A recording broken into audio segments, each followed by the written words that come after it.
Hi, it's Martin and welcome to episode 7 of the vlogtober series that I'm doing this year as I knit Shawlography by Stephen West. This is the West Knits Mystery Knit Along vlogtober edition and we are on episode 7, which I'm hoping will be online Tuesday, Wednesday time. So potentially depending on when you're watching this, you'll know whether I've got it up online on time.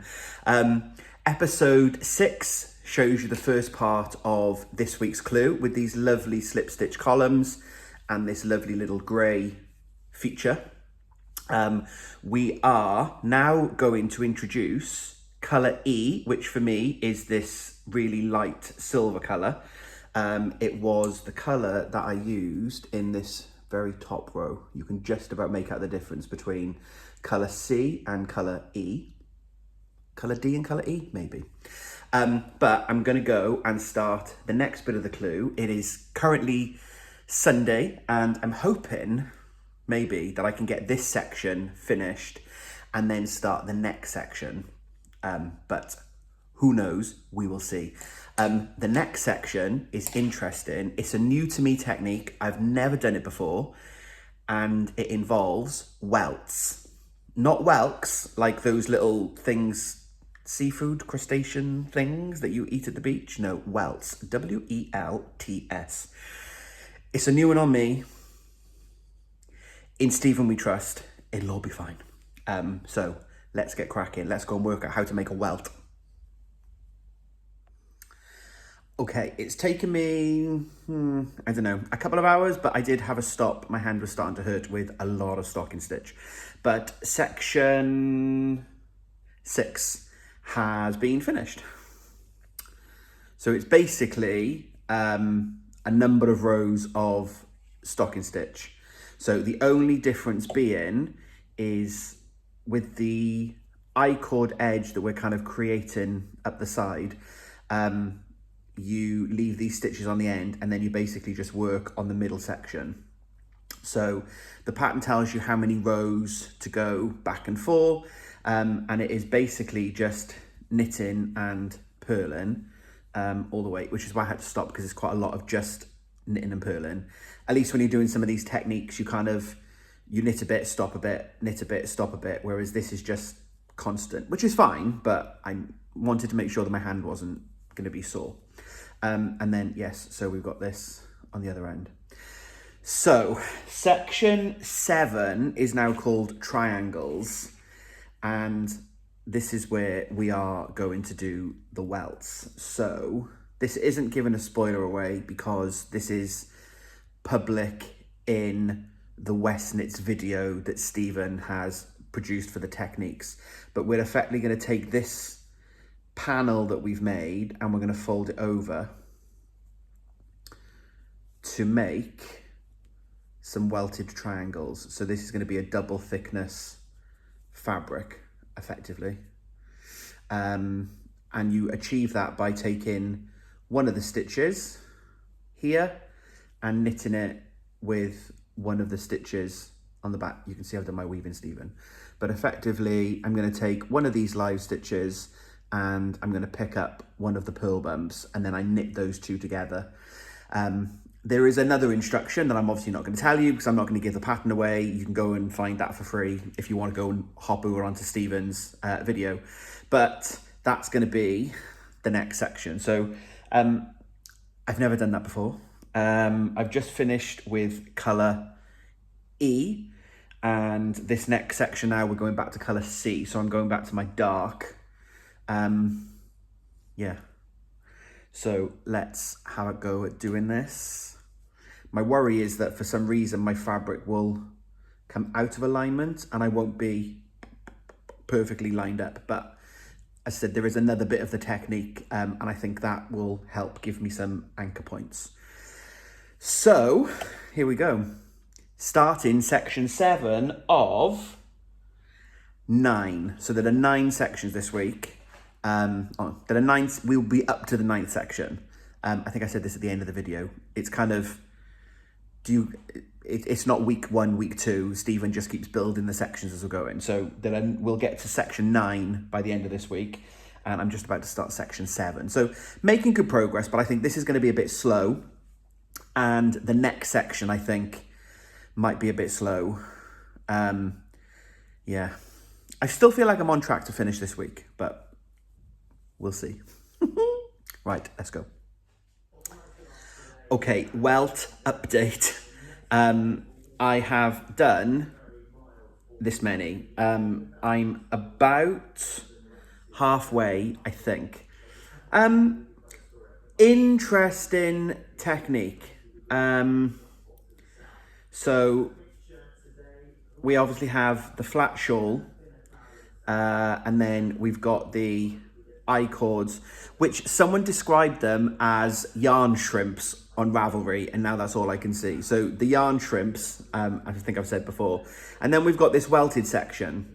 So as I said, we've kind of taken the flat knitting and we are folding that over and creating these sort of 3D triangles. Yeah, it's different. I think I probably feel about these like I do about the yarn shrimps. Like on a flat shawl, it's obviously just a bit of sort of bumpy texture. But yeah, so you basically do the 5 in between the slip spines, and then actually on the slip spine, you kind of dive into the spine, then you drop the stitch off and unravel it, a little bit like the bubble technique to create the bubbles. So you can see here, you've kind of got the flat edge of the stocking stitch. Mine are a little bit loosey-goosey here, but on my bubbles, when I've done the bubble stitch before, that kind of is how they are. You know, you've unraveled the stitch effectively, and then you just have the ladders. So it'll have a block out. You can move, because this is effectively like it is a proper stitch, this grey here, but it kind of comes out of the spine, so it's a little bit looser. So you can move the spines around that stitch. So it'll all neaten up, I'm sure, when it's blocked. It is quite slow going. But yeah, mine look like Stephen's. I've been a bit paranoid that mine were like a bit loosey-goosey. But I can't do anything about that now. It links to my tension here, I think. But I'm fine. I've looked back through his and they kind of look the same. So yeah, they are pointed, they are triangles. I guess if I so wanted to, when I block them, I can pin them. But yeah, an interesting technique. Mark said, oh, that wasn't what I expected and where this was going next. I'll see what happens next. So I think he's a bit on the fence. But yeah, there we go. So it kind of, I get the feeling with this shawl, we've kind of got this 3D yarn shrimp I-cord element. And now we've kind of got the spikes of a stegosaurus.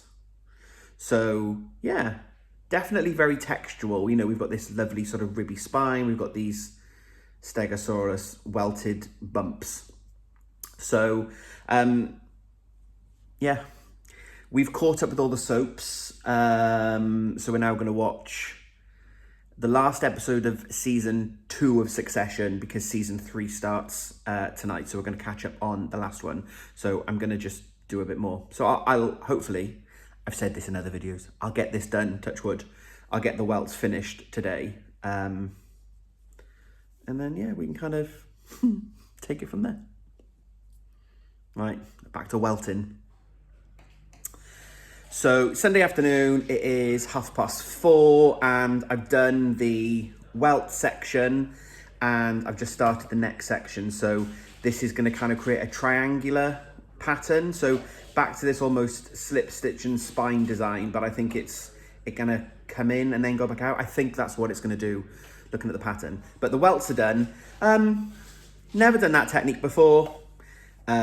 It was fine. I've done it correctly, I think. Mine do look a little loosey-goosey, as I said. It is possible to kind of pucker them and kind of straighten them up a little bit. So I think I'll pay a bit of attention to that in the blocking.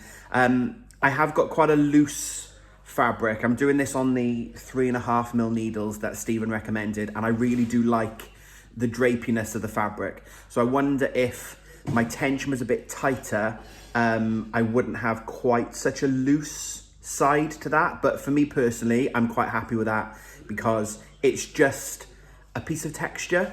I think, as I said just now, we've kind of realised that it's a very tactile shawl. So we've got these spine sections, we've got the yarn shrimps and the big holes, the slip stitch design. Then we've got the welt. So I'm really happy with that. But I think, yeah, if yours are also a bit loosey goosey, they match mine. If all yours don't look loosey goosey and it's just mine, I'm still okay with it. To show you the back, because I know, again, lots of you like to see the back, you kind of have this channel where the back of the welt is, and you can't really make it out, and the camera on my phone won't pick that up in great detail, but it is pretty consistent. My worry was when I was picking the stitches up, would I pick the same row of stitches up so that I would have a neat looking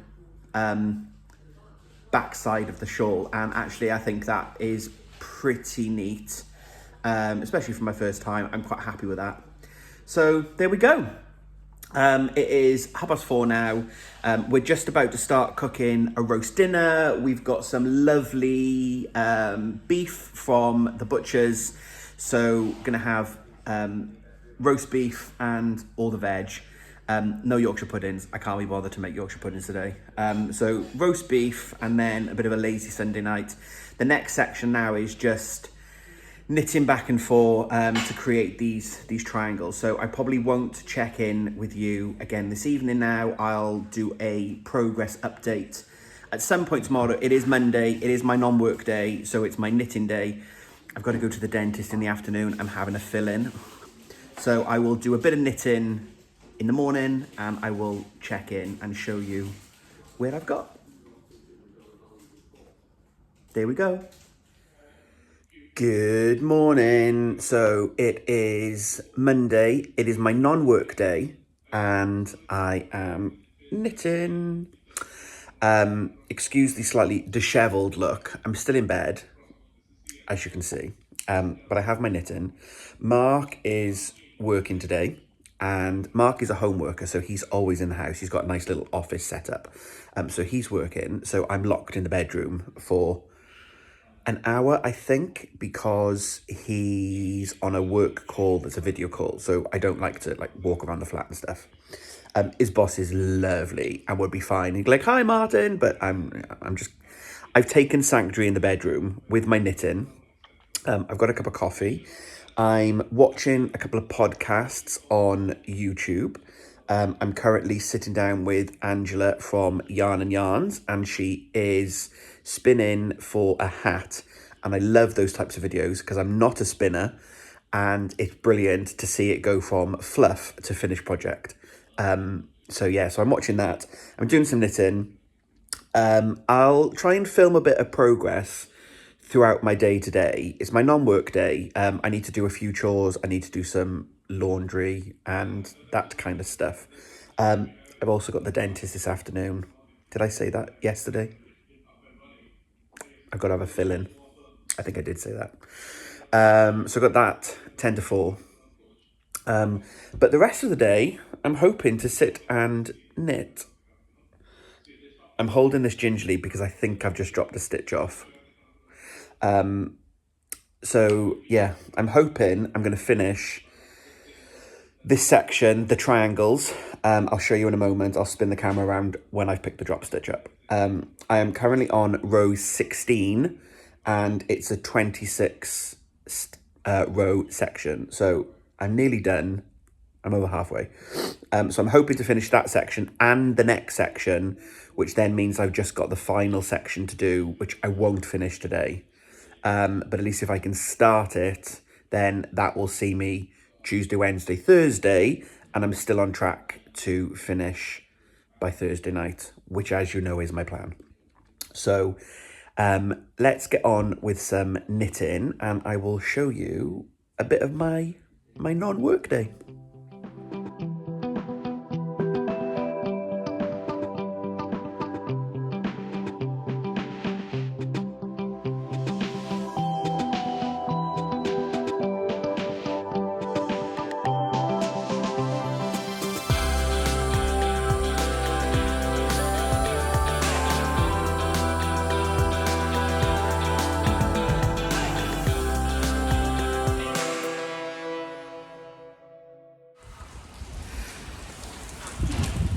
Okay, 1 o'clock, heavy rain, slightly behind plan. I had to do something impromptu for about an hour and a half with work, bit of drama, all sorted, not a problem. It's my non-work day, but it means I'm not on holiday. It's just I'm not working because I've worked my hours over the 2 weeks. So I don't mind doing the odd thing if it's an emergency. So I've done that. But it does mean that it's 1 o'clock and I haven't done any knitting for about 3 hours now. 2 hours-ish maybe. So I'm not quite as far forward as I was expecting. I have to go to the post office to run an errand. So I'm going to do that, and then I'm going to go into the city centre. I'm going to go to Big Moose. For those of you that have been there before, or seen these videos before, it's one of my favourite coffee shops in Cardiff. The people are lovely, the coffee's great, and I love to while away a Monday on my non-work day in Moose. So I'm going to go to the post office, I'm going to go to Moose, have some lunch, and then we're going to do some knitting, and we're going to try and finish the triangle section, and then start the next section. I'm definitely not going to finish the next section before I go to the dentist. And then I've got the dentist. And I'm guessing I'm going to be dribbly. I'm definitely not filming that. I'm afraid you are not seeing me. No. Right, let's go. It's raining.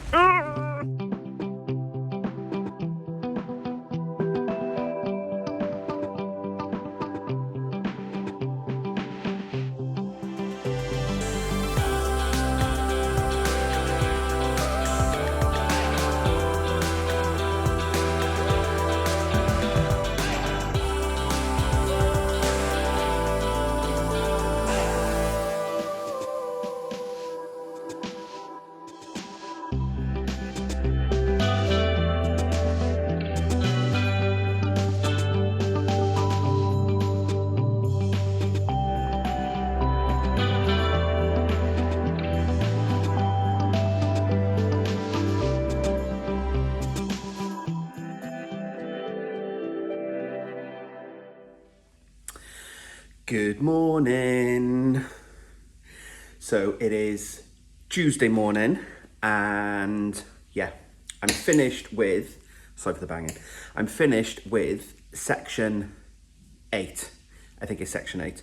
So you saw a sneak peek while I was in Big Moose of the bobbles, and then you saw me doing a little bit more on the bobbles when I came back from the dentist. All okay. Swelling's gone down. Swelling, give you injection for the fill-in, all fine. So brilliant. I have a very, very gentle dentist. He knows I don't like it. Yeah, very good. So that was all done, but I didn't do any more talking because, as I said, you didn't want to hear me with a lisp. You probably did. It wasn't going to happen. But from my start in Big Moose through to last night, I have finished section 8, which are the bobbles. So we have bobbles going all the way along the shawl. And I've decided these are the Christmas tree bobbles. Bobbles. It's such a funny word when you say it a lot, isn't it? Bobbles. These are the Christmas tree bobbles because this section you saw was the triangles. And the bobbles sit on top of the triangles. So I've decided these now look like trees with a bauble on the top. So we've got yarn shrimps and Christmas trees with baubles. I was doing them and Mark went, bobbles? He's still on the fence with this one. But I think I do like it because it is very textural. You know, we've talked about the holes, and then we've got this really lovely slip stitch spine section. We've got the welts. I have started to sort them out. Thank you to Michelle Woolly Wumpkins, who's making a Shawlography as well, who gave me a little tip to straighten up my welts. So they're no longer quite triangular, they're more square like Stephen's. So I'll go back and I'll fix all of those. They just need to be like pulled and adjusted, but you kind of need to go all along the row and do them all at the same time because they all obviously they link into each other. So I'll go through and do that. So thank you so much, Michelle, for that tip. And then yeah, we've done the flat section with the trees and the triangles and then the bobbles. So that's done, and I'm now going to get this video up online. So you can have a sneaky bonus edition on this Tuesday, because the next section, I'm basically going to, spoiler alert, this section here with the wedge is going to be replicated up here. So we're going to add a wedge that comes up here. So obviously it starts with a long row, and then each row does get shorter. So I'm hoping it's not going to be too long, but it's Tuesday today. I like to put, in my head, I wanted to put this video up Tuesday, Wednesday. There's no way I'm going to get that wedge, because I've got to do one on either side, get the wedge done tonight. Definitely not. And I probably won't even finish it tomorrow. So I think that will probably be a Thursday. So my plan is, you are watching this video, you will see this week's progress, and then I will film a snippet of where I am with the wedge, probably Wednesday if I finished it, maybe even Thursday. And then we'll be halfway then. We've done 2 of the 4 weeks. So I'll probably do a bit of a halfway reflection. I'll weigh my wool, how much have I used, how much have I got left. I'm going to stretch this out and put this over the last year's shawl and the year before, so that we can see where we are size-wise. So I'll do a bit of a halfway wrap-up towards the end of the week. So sneaky bonus video today, and then an extra one on Thursday probably, before week 3. So thank you for joining me for this episode 7, I think, of my vlogtober extravaganza. Thumbnail. I hope you've enjoyed. Again, thank you to all the new subscribers who have found me. You are very welcome. I've loved chatting to everyone in the comments. If you are returning, as always, thank you so much for coming back and giving me a bit more of your time. It's lovely to share my progress, and so many of you are tagging me on Instagram in what you're working on and showing me your colours. I just love it. So yeah, thank you very much. I hope that you've enjoyed, and until we speak again, happy crafting.